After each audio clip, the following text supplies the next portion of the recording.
Hi, it's John from the School of Rock and Media Limited.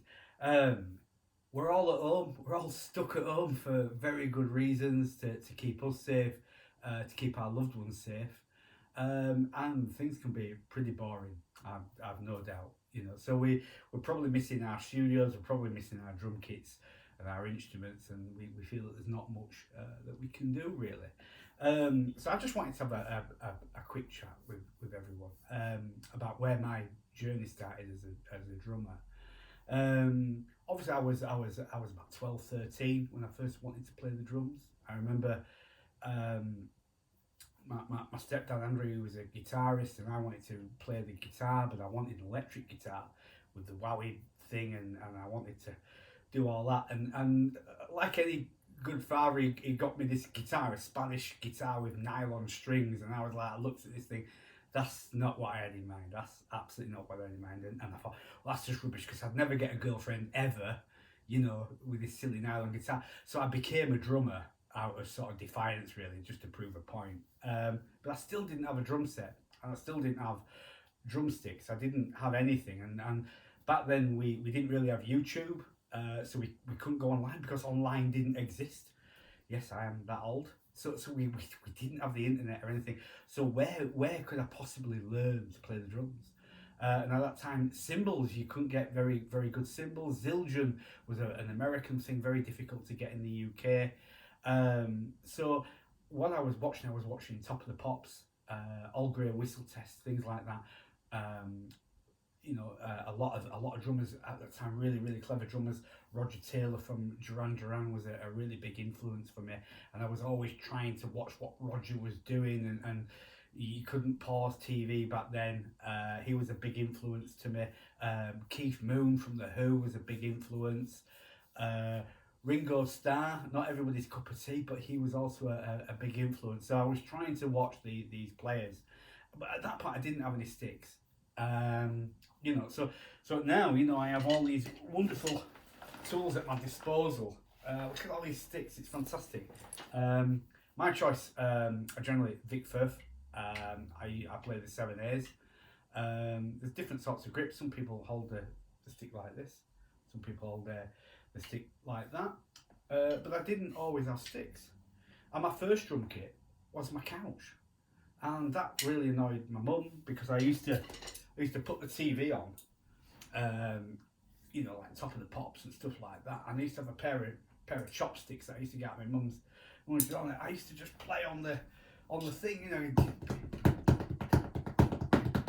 So you can get some really great sounds out of a cushion, but you can also damage cushions as well. So you've got to be sort of really careful you don't start damaging things.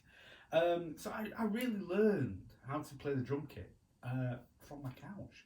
And I remember that first moment. And I know that Lee, if you're watching this, you'll smile when I recount this. That first moment that we crossed over, and we played that sort of rock beat, where everything ends on the one. The 4/4 of everything ends on. So you get this boom, ga, boom, ga, boom, ga.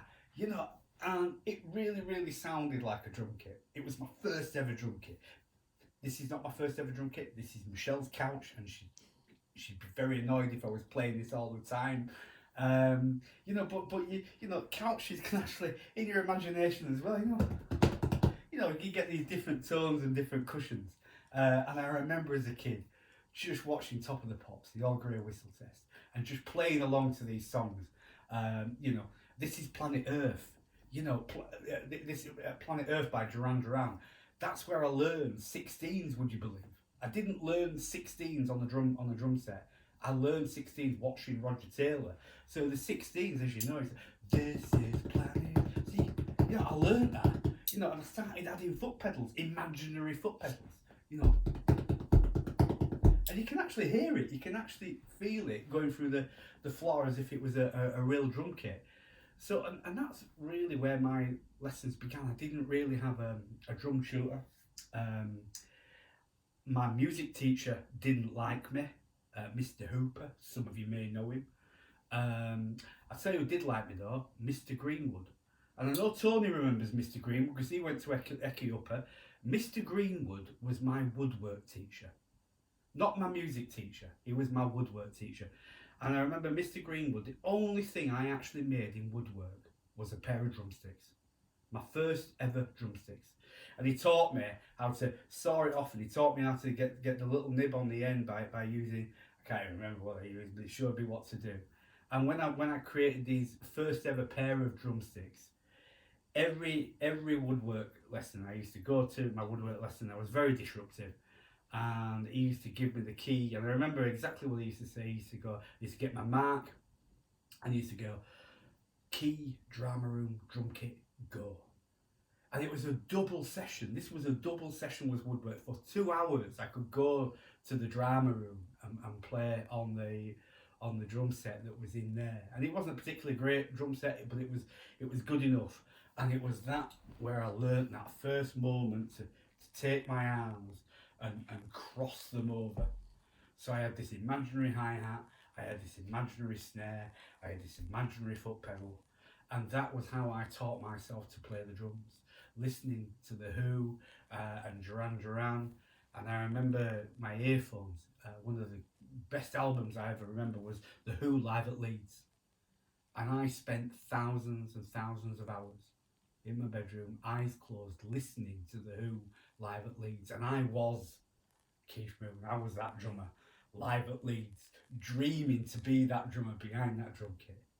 You know, so I look at where I started there, and it was only a bit later on that I managed to save up, and I got an old Beverly drum kit. I did a lot of paper rounds, and I was lucky enough to save up a bit of money. Then my parents sort of match funded it, and we went to get this lovely Beverly kit in Cole Music Shop, 150 quid even then.